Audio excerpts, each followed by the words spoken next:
back to a brand new episode of Tico Study Corner. So, today we'll be dealing with the 10th CBSE English Literature Reader Chapter, Unit 11, that is the Rime of the Ancient Mariner. So, it's actually a poem and it's divided into two in the textbook itself. So, this video would be about the part 1. So, this is written by Samuel Taylor College. So, let's get into the chapter. Here I will be explaining it in detail, so watch out. It is an ancient mariner, and he stops, one of three. By thy long great beard and glittering eye, now wherefore stop thou me? The bridegroom's door are wide open, and I am next of the kin. The guests are met, the feast is set. Mayest hear the merry din. So this is the first two paragraphs and I will be explaining it. It is an ancient mariner. So what does the word mariner mean? Mariner means a sailor. So this is an ancient mariner. He is an old man from a different age.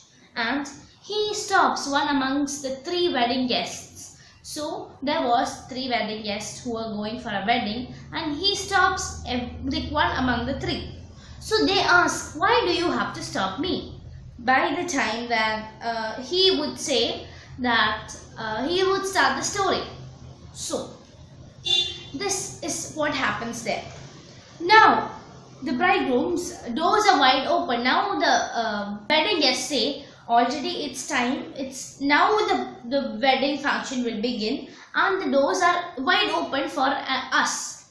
And now, being a next relative or a very close relative, I have to be there. So that shows that they are in a hurry.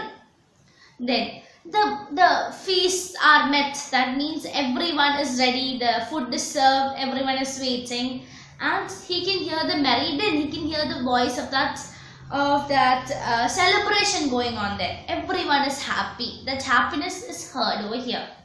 So next. He holds them with his skinny hands. There was a ship, quoth he. Hold off and hand me, pray, grey beard loon. Son, his hand dropped he. So it means that this old mariner, he's very old, he's from an ancient age. So he stops them by holding their hands. His very skinny, sticky hands. With that, he holded the wedding guest. So the wedding guest was not so happy about it. So he asked them, asked the man. They called him or addressed him as a man with a grey beard who was mad. A mad man with a grey beard. So that means that the ancient mariner is being insulted over there. So that time when the ancient mariner or the mariner hears about this, he leaves his hands. So that is what is there in this this thing. And then before that, he starts talking about the ship or about the story. So he says, once there was a ship, and that is when these people interrupted. Then he holds him with his glittering eyes. The wedding guest stood still and listened like a 3 years child. The mariner's heart his will. So now like he couldn't hold them. Physical holding was not possible. So with his mesmerizing eye, with this glittering eye, he looked into the eyes of the wedding guests. So they had no other choice, just look back at them. So these people was holded back by the mariner with his sight or with his eyes, and then they had no other choice. They listened to the mariner like a 3-year-old child. So where the mariner's wish was being done, or what his will was to stop them and tell the whole story, and that is done. So the wedding guest sat on a stone. He cannot choose but hear, and thus spake and the ancient mariner, the bright-eyed mariner. So now the wedding guest sat on a rock, and then they had no other choice other than listening to this ancient mariner.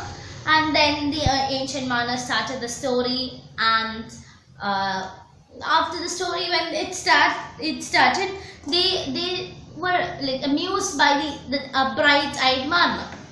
So the ship was cheered, the harbour cleared, merrily did we drop below the kick, below the hills, below the lighthouse top.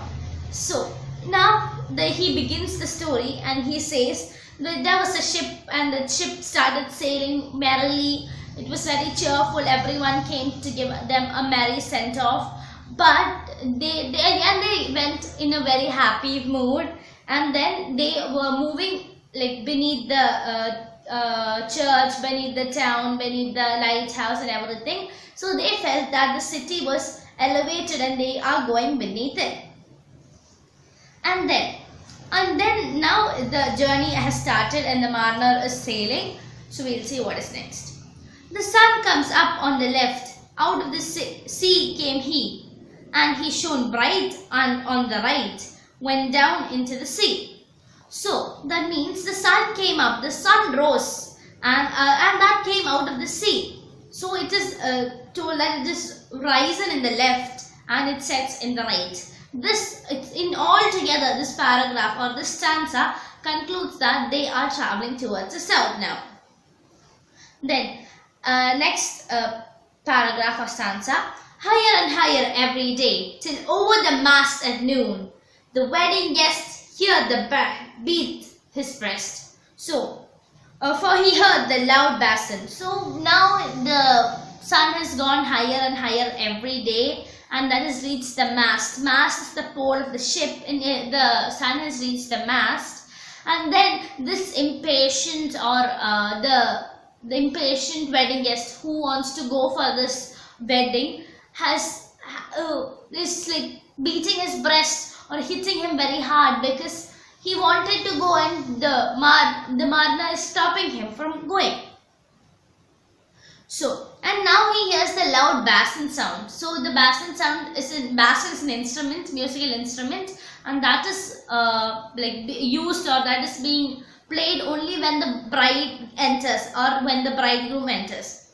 So now he understands that it is time the bride enters. So now next we'll continue. The bride hath paced in the hall, red as rose is she, nodding their heads before her goes the merry minstrel.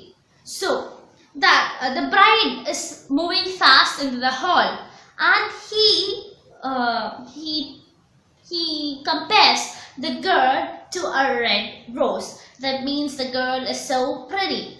And then the next two sentences that the nodding their heads for their goes the merrily mist.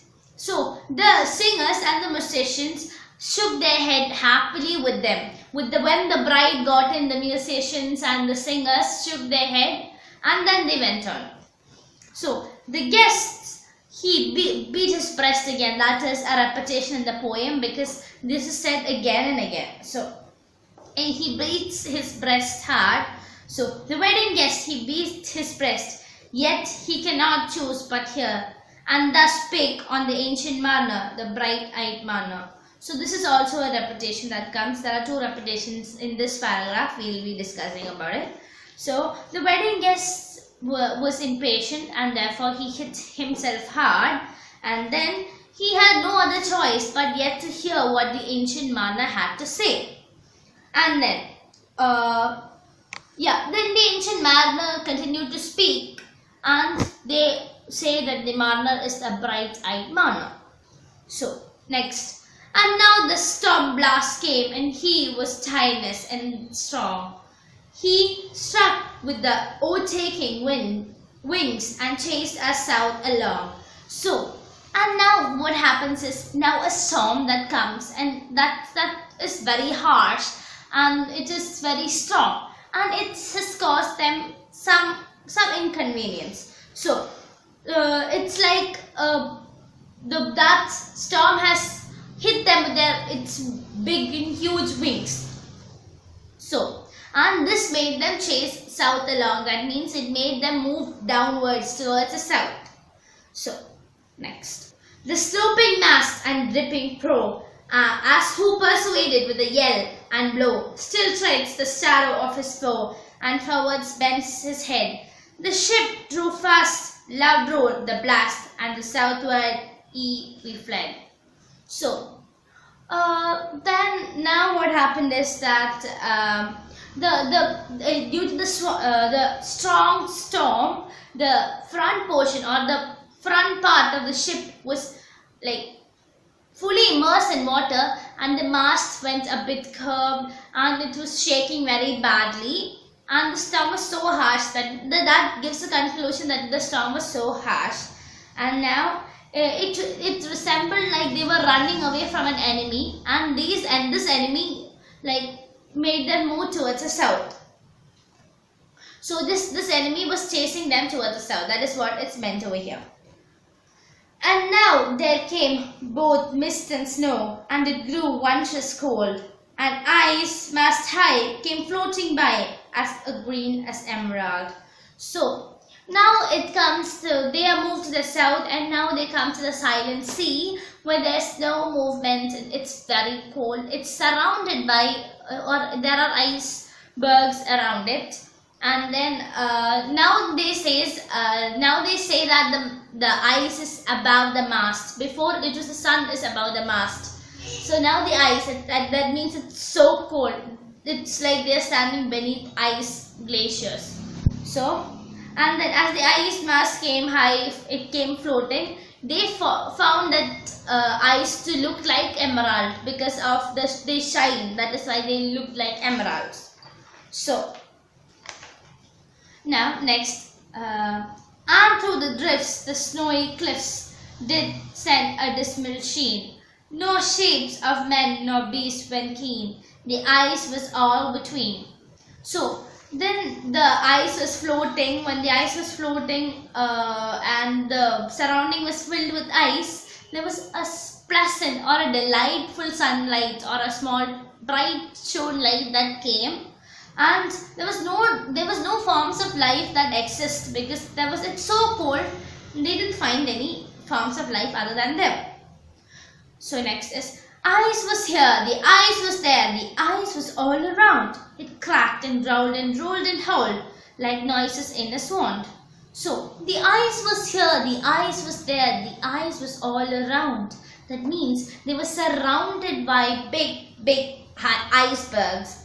And then we have got some sounds that when the ice broke, the sounds the ice made when it started cracking. That is, it growled, it rolled, it howled, and these all are onomatopoeia. What? Onomatopoeia.